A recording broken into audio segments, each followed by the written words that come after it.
1.1 में mostly objective types questions हैं। Question number 1 है ऑर्डर इनका फाइंड करना है जो मैट्रिसेस दिए हुए हैं। तो पहले हम देखेंगे ऑर्डर कहते किसे हैं।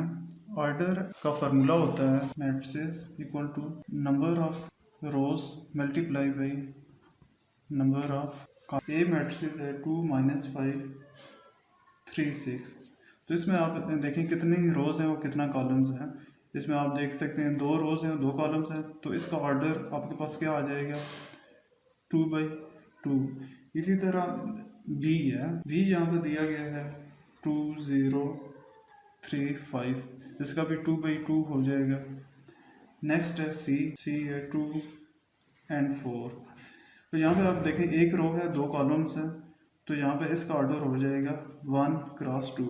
यहाँ पे ये चीज़ मद्देनज़र रखनी है कि फर्स्ट हम लिख रहे हैं नंबर ऑफ रोज़, बाद में आएगा नंबर ऑफ कॉलम्स। यहाँ पे रोज़ पहले लिखनी है और कॉलम्स बाद में लिखनी है। नेक्स्ट है डी आपके पास है 4 0 6। यहाँ पे आप देख सकते हैं 3 रोज़ हैं, एक रोज़ ये होगी और एक आपके पास कॉलम है। पहले आ जाएगा number of rows multiply by number of column.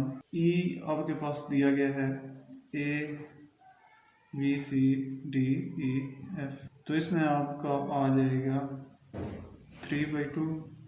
इस तरह एफ है। अच्छा एफ में आप देखें इसमें एक ही नंबर ऑफ रो है और एक ही नंबर ऑफ कॉलम है, तो इसका 1/1 आ जाएगा, इसका ऑर्डर आ जाएगा।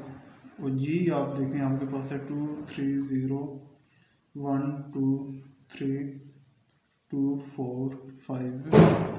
इसमें आपके पास कितनी आ जाती हैं नंबर ऑफ रोज 3 और इस तरह नंबर ऑफ कॉलम भी आपके पास 3 आ जाएंगे। और लास्ट वाला है एच मैट्रिक्स दिया गया है, तो इसमें आप देखें कितने रोज हैं कितने कॉलम्स हैं। इसमें 2 रोज हैं और 3 कॉलम है, इसका ऑर्डर ये आ जाएगा। नेक्स्ट क्वेश्चन नंबर 2 में पूछा गया है which of the following matrices are equal A B C D E F J तक कुछ मैट्रिक्स दिए गए हैं डिफरेंट ऑर्डर के साथ, और हमने फाइंड करना है कौन से मैट्रिक्स आपस में इक्वल हैं। तो इक्वल मैट्रिक्स के लिए 2 चीज़ें हमने देखनी होती हैं, एक तो उनका ऑर्डर सेम हो और सेकंडली जो उनके कॉरस्पॉन्डिंग एलिमेंट्स हैं वो आपस में इक्वल हों।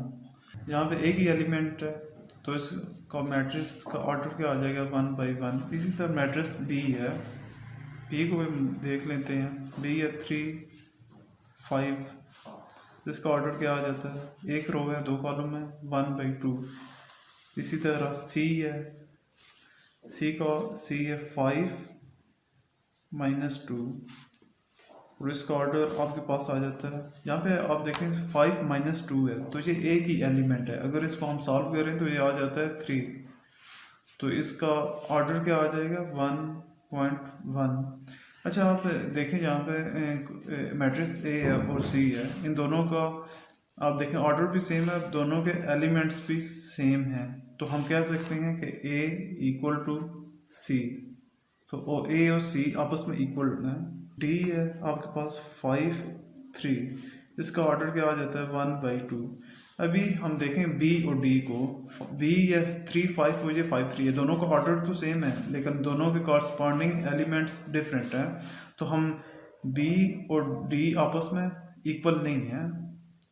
हमने दोनों चीज़ें देखनी होती हैं, ऑर्डर भी और कॉरस्पॉन्डिंग एलिमेंट्स में। इसके अलावा अगर आई को हम देखें, आई मैट्रिक्स आपके पास 3 है और 3 + 2 है। अगर इसको हम सॉल्व करें तो ये क्या आ जाता है 3 5। अगर हम 3 5 को देखें और बी और आई इसका भी ऑर्डर 1/2 है, ऑर्डर भी सेम है और उनके कॉरस्पॉन्डिंग एलिमेंट्स भी सेम है, तो हम लिख सकते हैं B equal to I matrix.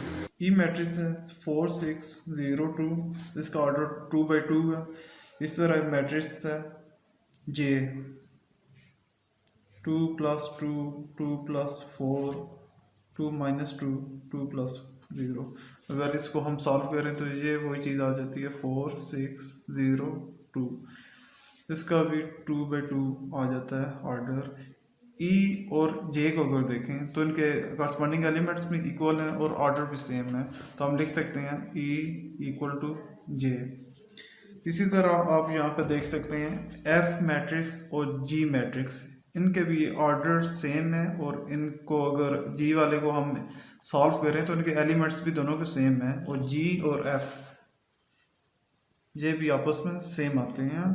इसमें ई और एच भी आपस में सेम है, ई और एच भी सेम है, ई और एच के साथ जे भी सेम है, ये आपस में सेम आ जाते हैं क्योंकि इनके ऑर्डर भी सेम है और साथ इनके करस्पॉन्डिंग एलिमेंट्स भी सेम है। क्वेश्चन नंबर 3 है find the value of the A B C D which satisfies the matrix equation A B C D, इनकी वैल्यू फाइंड करनी है और यहाँ पर दिया गया है A plus C minus one, A plus two B, 4d minus 6 equal to 0, 3, -7, 2d।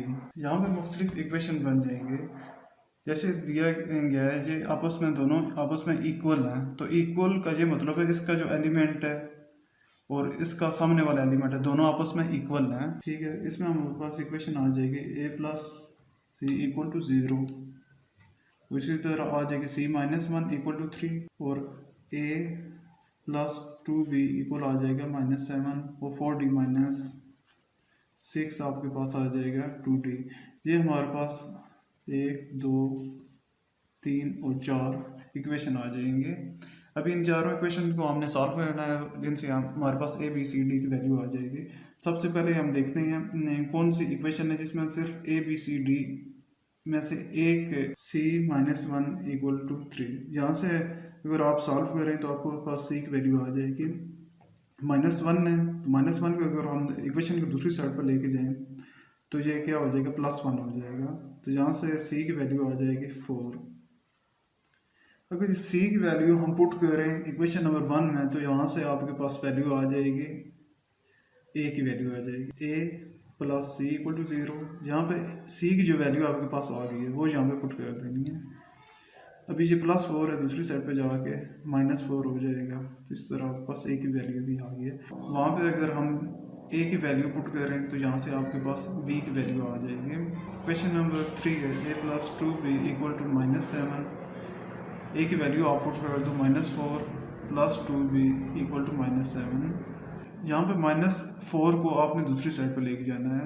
यहाँ पे b के अलावा जो भी चीज़ें हैं उनको दूसरी साइड पर लेके जाना है, तो सबसे पहले हम -4 को लेके जाएंगे। -4 यहाँ पे ऐड हो रहा है, दूसरी साइड पे जाके ये -4 + 4 हो जाएगा। यहाँ पर 2b है, दूसरी साइड पे -7 + 4 हो जाएगा, 2b इक्वल टू ये -3 + 4 क्या आप बाकी बचेगा -3। अच्छा अभी 2 को भी दूसरी साइड पर लेके जाना है, 2b के साथ मल्टीप्लाई हो रहा है, दूसरी साइड पर जाके ये डिवाइड हो जाएगा, ये आपके b की वैल्यू आ गई है। अभी क्वेश्चन नंबर 4 है -6 इक्वल टू 2d। यहाँ पे आपने d की वैल्यू निकालनी है, तो d की जितनी भी वैल्यूज़ है उनको एक साइड पे हमने रखना है, यानी 2d को भी हमने इस साइड पे लेके आना है, लेफ्ट साइड पे। यहाँ पे ये +2d है तो इस साइड पे आएगा तो क्या बन जाएगा -2d। यहाँ पे जो -6 है इसको दूसरी साइड पे हम लेके जाएंगे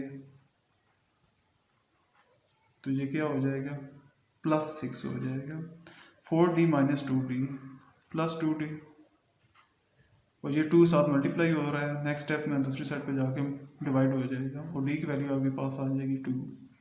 इस तरह सिंपल तरीके से आपके a b c d की वैल्यूज़ आ गई हैं। इसके अलावा कोई क्वेश्चन है तो आप कमेंट्स बॉक्स में पूछ सकते हैं।